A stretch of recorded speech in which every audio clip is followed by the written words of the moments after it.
নাহমাদুহু ওয়া নুসাল্লি আলা রাসূলিহিল কারীম আম্মা বা'দ। পিতামাতা সেবা যত্নের ব্যাপারে কতটুকু সচেতন হতে হবে এ ব্যাপারে সহিহ বুখারীতে একটি ঘটনা বর্ণিত হয়েছে। ইবনে উমর রাদিয়াল্লাহু তাআলা আনহু হতে বর্ণিত, রাসূলুল্লাহ সাল্লাল্লাহু আলাইহি সাল্লাম বলেছেন, একদা 3 ব্যক্তি পথ চলছিল। এমন সময় তারা বৃষ্টির কবলে পড়ে একটি পর্বত গুহায় আশ্রয় নিল। তখন পর্বত হতে একটা প্রকাণ্ড পাথর এসে গুহার মুখে পতিত হলো, ফলে তাদের গুহার পথ বন্ধ হয়ে গেল। তখন তারা একে অপরকে বলল, তোমরা নিজেদের এমন কোন নেক কাজকে স্মরণ করো যা একমাত্র আল্লাহ তাআলার উদ্দেশ্যেই করেছ, আর সেই কাজকে উসিলা করে আল্লাহ তাআলার কাছে প্রার্থনা করো। আশা করা যায় এর উসিলায় তিনি এই বিপদ দূর করে দিবেন। অতঃপর তাদের একজন বলল, হে আল্লাহ, আমার অতি বৃদ্ধ পিতামাতা ছিলেন এবং আমার ছোট ছোট কয়েকটি বাচ্চাও ছিল। আমি তাদের জন্য মেষ দুম্বা চড়াতাম, আর যখন সন্ধ্যায় তাদের কাছে ফিরে আসতাম তখন তাদের জন্য দুধ দহন করে আনতাম। কিন্তু আমি আমার সন্তানদেরকে পান করানোর আগেই আমার পিতামাতাকে পান করাতাম। ঘটনাক্রমে একদিন চারণভূমি আমাকে দূরে নিয়ে চলে গেল, ফলে ঘরে পৌঁছতে সন্ধ্যা হয়ে গেল। তখন আমি তাদেরকে ঘুমন্ত অবস্থায় পেলাম, কিন্তু প্রতিদিনের মতো দুধ দহন করলাম এবং দুধের পাত্র নিয়ে তাদের কাছে আসলাম। পাত্র হাতে তাদের শিয়রের কাছে দাঁড়িয়ে থাকলাম। তাদেরকে ঘুম হতে জাগানো সমীচীন মনে করলাম না, তাদেরকে বাচ্চাদের দুধ পান করানো সমীচীন মনে করলাম না। অথচ বাচ্চাগুলো ক্ষুধার তাড়নায় আমার পায়ের নিকটে কাঁদছিল। অবশেষে ভোর পর্যন্ত আমারও তাদের অবস্থা এভাবে বিদ্যমান রইল। তারপর তারা ঘুম হতে জাগার পর তাদেরকে আগে দুধ পান করালাম। হে আল্লাহ, যদি তুমি জানো যে এই কাজটি আমি একমাত্র তোমাকে সন্তুষ্ট করার জন্য করেছিলাম, তাহলে আর উসিলায় আমাদের জন্য এতটুকু পথ ফাঁকা করে দাও যাতে আমরা আকাশ দেখতে পাই। তখন আল্লাহ তাআলা তার দোয়া কবুল করলেন এবং পাথরটিকে এতটুকু পরিমাণ সরিয়ে দিলেন যে তারা আকাশ দেখতে পেল। অন্য এক বর্ণনায় আছে, ইব্রাহিম আলাইহিস সালাম তার পুত্র ইসমাইলের বাড়িতে তাদের খোঁজখবর নেওয়ার জন্য আসলেন, কিন্তু ইসমাইল আলাইহিস সালামকে বাড়িতে পেলেন না।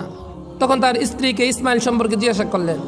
স্ত্রী বলল, তিনি আমাদের জীবিকার খোঁজে বেরিয়েছেন। অতঃপর তিনি পুত্রবধূকে তাদের জীবনযাত্রা সম্পর্কে জিজ্ঞাসা করলেন। সে উত্তরে বলল, আমরা অতি দুরবস্থায়, অতি টানাটানি ও কষ্টে আছি। সে ইব্রাহিম আলাইহিস সালামের নিকট তাদের দুর্দশার অভিযোগ করল। ইব্রাহিম আলাইহিস সালাম বললেন, তোমার স্বামী বাড়ি আসলে তাকে আমার সালাম জানিয়ে বলবে যে সে যেন তার ঘরের দরজার চৌকাঠ বদলিয়ে নেয়। অতঃপর যখন ইসমাইল বাড়ি আসলেন তখন তিনি তার পিতা আসার আভাস পেলেন এবং তার স্ত্রীকে জিজ্ঞেস করলেন, তোমাদের নিকট কেউ এসেছিল কি? স্ত্রী বলল, হ্যাঁ, এইরূপ আকৃতির এক বৃদ্ধ লোক এসেছিলেন এবং আমাকে আপনার সম্বন্ধে জিজ্ঞেস করলেন। আমি তাকে আপনার সংবাদ দিলাম। তিনি আমাকে আমাদের জীবনযাত্রা সম্পর্কে জিজ্ঞেস করলেন। আমি তাকে জানালাম আমরা খুব কষ্টে ও অভাবে আছি। ইসমাইল আলাইহিস সালাম জিজ্ঞেস করলেন, তিনি কি তোমাকে কোনো নসিহত করেছেন? স্ত্রী বলল, হ্যাঁ, তিনি আমাকে নির্দেশ দিয়েছেন আমি যেন আপনাকে তার সালাম পৌঁছাই, এবং তিনি আরও বলেছেন আপনি যেন আপনার ঘরের দরজার চৌকাঠখানা পরিবর্তন করেন। ইসমাইল আলাইহিস সালাম বললেন, তিনি আমার পিতা, এই কথার দ্বারা তিনি আমাকে নির্দেশ দিয়েছেন আমি যেন তোমাকে পৃথক করে দেই। এই কথা বলে ইসমাইল আলাইহিস সালাম তাকে তালাক দিলেন এবং আরেকটি মেয়েকে বিবাহ করলেন। এবারও কিছুদিন পর ইব্রাহিম আলাইহিস সালাম আবার ইসমাইল আলাইহিস সালামের সঙ্গে সাক্ষাৎ করার জন্য আসলেন, কিন্তু এবারও দেখা পেলেন না। তিনি পুত্রবধূর নিকট উপস্থিত হলেন এবং তাকে ইসমাইল সম্পর্কে জিজ্ঞাসা করলেন। সে বলল, তিনি আমাদের খাবারের খোঁজে বেরিয়েছেন। ইব্রাহিম আলাইহিস সালাম তাকে জিজ্ঞাসা করলেন, তোমরা কেমন আছো? তিনি তাদের জীবনযাপন ও অবস্থা সম্পর্কে জানতে চাইলেন। সে উত্তরে বলল, আমরা ভালো ও সচ্ছল অবস্থায় আছি। আর সে আল্লাহর প্রশংসাও করল। ইব্রাহিম আলাইহিস সালাম জিজ্ঞাসা করলেন, তোমাদের খাদ্য ও পানীয় কি? সে উত্তরে বলল, গোশত ও পানি।